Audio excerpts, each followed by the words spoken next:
So puasa panjang 2 hari seminggu. Okey, malam sebelum berhenti makan, last pukul 7 atau pukul 8. Okey, pagi dan tengah hari minum air kosong saja ataupun puasa macam biasa untuk orang Islam, dan buka dengan dinner, protein dan serat dulu. Okey.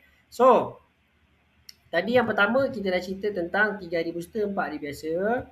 Okey, semua ni anda boleh download semua ni kita dah ada sediakan handout, PDF anda boleh download kat bawah.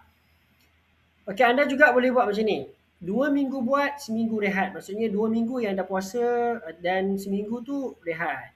Tak payah buat. Ataupun 2 minggu buat booster, seminggu tu macam biasa. Makan ikut protokol hormon reset diet je.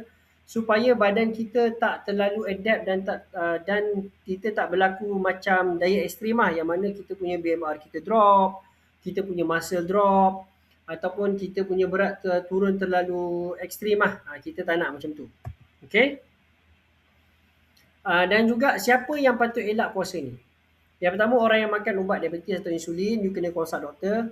Ibu mengandung ataupun menyusu, you kena consult doktor. Ataupun ada sejarah gangguan pemakanan ataupun eating disorder, tolong cek dengan pakar ataupun doktor dulu. Okay?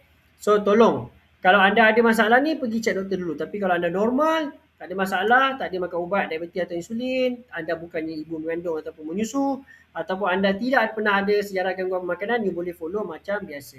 Okay? Puasa ini bukan bonus puasa ni adalah bonus untuk kita boost, bukannya sebagai kita punya core ataupun teras kita. Alright. Dan yang ketiga, tolong banyakkan berjalan. Okey, banyakkan berjalan dan angkat sekali-sekala, angkat berat sekali-sekala. Okey, tolong jangan bawah daripada 6,000 ataupun 8,000 langkah sehari. Okey, brisk walk lah 20 hingga 30 minit 4 kali seminggu dah cukup. Percaya ni dah cukup dah, tak perlu pun teruk-teruk. Dan juga resistance training 2 kali. Okay, body weight pun dah okey. Buat push up sikit, buat sit up sikit. Tak perlu pun sampai pergi gym. Tapi kalau nak pergi gym boleh tak? Boleh. Digalakkan pergi gym. Digalakkan. Cuma bukanlah sesuatu kemestian. Kalau saya sendiri, saya suka buat squat dan saya suka buat push up dekat rumah saja. Okay, saya suka exercise kat rumah saja. And then, sebab apa? Sebab kalau anda tak buat ni, turun berat tanpa otot, badan kita akan nampak lembik, akan nampak gelebih. Kita tak mahu benda tu. Okay, kita tak mahu benda tu berlaku. Jadi kalau boleh, buatlah yang ini.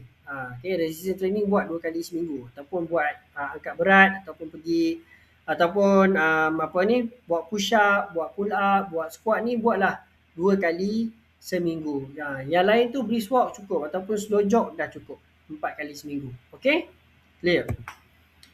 So ingat, turun berat tak ada otot, badan kita akan nampak lembik, akan nampak sayu, akan nampak layu. Okay. Okay, dan lock berat anda. Lock berat anda dekat mana? Dekat coach AI. Okay, lock berat anda dekat mana? Dekat coach AI. Lock berat anda dekat coach AI. Pastikan coach AI ada anda punya lock berat. Berat anda tu tolong ada dalam coach AI tu, jadi dia boleh tahu. Contoh macam saya ni. Ni contoh berat saya kan. Dia ada semua. Tolong lock berat anda. Okey. 3 ke 4 kali seminggu, waktu yang sama. Selepas bangun pagi sebelum makan, ataupun selepas brisk walk sebelum makan pagi. Okey, siapa yang pernah join, yang pernah tengok video sebelum ni, saya bagi tahu brisk walk atau jogging sebelum sarapan. Okey, jadi lepas bangun brisk walk dulu ataupun jogging pagi, timbang berat baru makan. Baru kita happy. Sebab lepas jogging ataupun brisk walk, berat kita drop banyak. Dan terus key in dalam coach AI, tengok. Okay. Dan yang paling penting, jangan fikirkan, sebab tengok ni, kadang-kadang berat saya pun ada juga naik, nampak? Ada juga dia naik sekejap. Tapi saya maintain je lah. Lepas tu saya maintain makan, dia turun lah balik. Jangan tengok, oh hari ni macam naik je, relax, cool je, follow je. No problem. Berat naik sikit-sikit macam 200 gram tu biasa. Kalau naik sekilo tu, kena panik lah. Okay. Okay, kenapa kita nak timbang berat cepat ataupun segera? Sebab lagi cepat kita nampak, lagi cepat kita boleh betulkan. Okey, lagi kerap kita naik penimbang, lagi kita hilang rasa takut untuk naik penimbang. Ramai orang takut nak timbang berat sebab dia takut, oh nanti berat naik, dia takut. Tidak. Penimbang itu cuma alat saja, dia bukannya judge diri kita. Kalau berat dah naik, dah lah. Kita betulkan je lah. Kan, kurangkan makan karbohidrat. Betulkan balik kita punya diet. Kalau kita tak timbang, tahu-tahu nanti dah 2-3 bulan tak timbang, berat naik 3 kilo, 4 kilo. Ramai yang berlaku macam tu.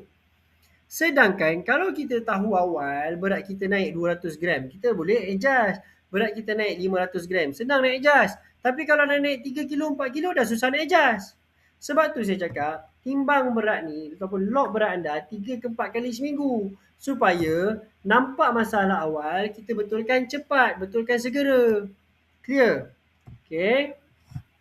Kalau tiba-tiba naik 2 kg, contohnya kan, kita dah 3 minggu, seminggu tak timbang, naik 2 kg. Pergi mood booster balik, buat yang 5 hari seminggu tu. Okay, dah sampai turun balik 2 kg tu.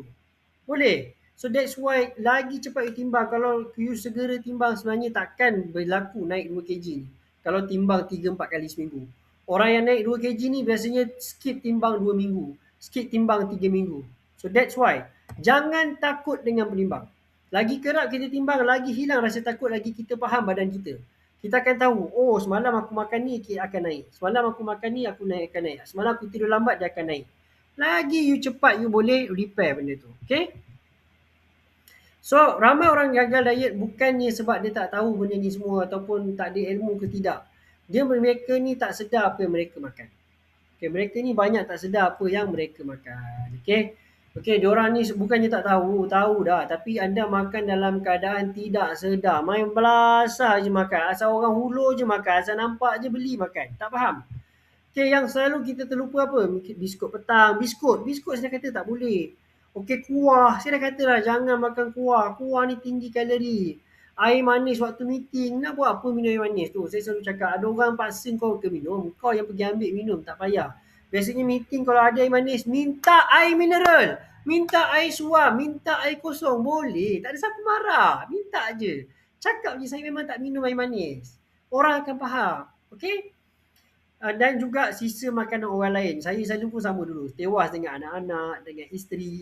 Diorang tak boleh makan, saya kena makan. Betul tak? So apa saya buat sekarang simple. Saya tak order. Saya makan je apa diorang makan. Apa yang balance tu je saya makan. Lagi senang. Okay? So ini kalau anda perasan benda-benda ni, anda buang benda ni semua kan, pun dah boleh turun berat. Percaya cakap saya. Percayalah cakap saya. Okay? Jadi sebab itulah log makan setiap hari ni sangat wajib. Supaya anda sedar. Kalau anda tak sedar tu memang membahayakan. Tolong. Kenapa kita log makan dalam coach AI? Supaya saya sedar. Saya tahu apa saya makan. Barulah saya tak terlajak. Betul? Okay, clear. Jadi ini bukan untuk saya tengok, tapi untuk anda sendiri faham badan anda. Kita log makan ni untuk anda faham diri anda sendiri, bukan untuk orang lain pun. Okay. Dan bila lagi kerap anda log, lepas 2 minggu you akan sedar, oh aku banyak makan benda ni lah. Oh aku banyak ni lah. Oh aku tersalah makan ni lah. Aku terlebih beli kuih lah. Aku suka makan biskut lah rupanya. Kan? Semua benda you key in, you akan perasan. Jadi bila kita dah sedar, barulah kita buat tak indah kan. Kadang-kadang yang terlebih tu apa? Pisang goreng, kopok leko. Yang tak makan pun tak apa sebenarnya. Kan? So, itulah sebenarnya. Actually, kita just kena sedar apa yang menyebabkan kita gemuk. Dan kita sedar berulang kali sampai kita tak makan dah benda tu. Clear? Jadi inilah Coach Syed.my yang anda boleh tanya 24 jam dalam bahasa Melayu. Anda pun dah ada dan anda dapat percubaan selama 30 hari. Okay, anda cubalah selama 30 hari dengan gembira. Okay. Semua ada di dalam ini. Okay, panduan download Coach AI pun ada dekat bawah. Anda boleh download. Semua ni ada dalam bentuk handout, anda boleh download. Okay, dan juga dia ada semua. Dia ada kiraan kalori, bagi cadangan makanan. Anda boleh minta cadangan makanan dekat Coach AI. Coach, apa saya patut makan? Saya pergi kedai mamak, saya nak makan apa? Saya pergi restoran Cina, saya nak makan apa? Semua you boleh tanya dekat Coach AI anda. Okay? So ingat masalahnya bukan hanya 21 hari, adalah masalah dalam minggu keempat dan yang seterusnya. Dan screenshot slide ni ingat, Isnin, Rabu, Jumaat ataupun pilihlah 3 hari seminggu mood booster. Okay, log makanan setiap hari, log berat 3 ke 4 kali seminggu, brisk walk 4 kali dan angkat berat 2 kali seminggu, ataupun buat push up ataupun resistance training, squat semua tu 2 kali seminggu. Okay, kalau naik je 2 kg, terus masuk balik mode yang 5 hari seminggu booster dan juga 2 hari normal. Okay, anda boleh tengok dalam semua program ni ada semua, you boleh check balik dekat slide-slide lain ataupun dekat handout yang lain. Okay, dan ingat yang ini yang terakhir, jangan berhenti sebelum sampai. Jangan give up awal. Jangan berhenti selagi anda belum capai matlamat berat anda BMI normal, jangan berhenti, jangan stop, jangan selesa. Teruskan guna coach AI sampai anda capai berat idaman anda. Saya doakan anda berjaya dan saya jumpa anda di puncak kejayaan insyaAllah. Assalamualaikum warahmatullahi wabarakatuh.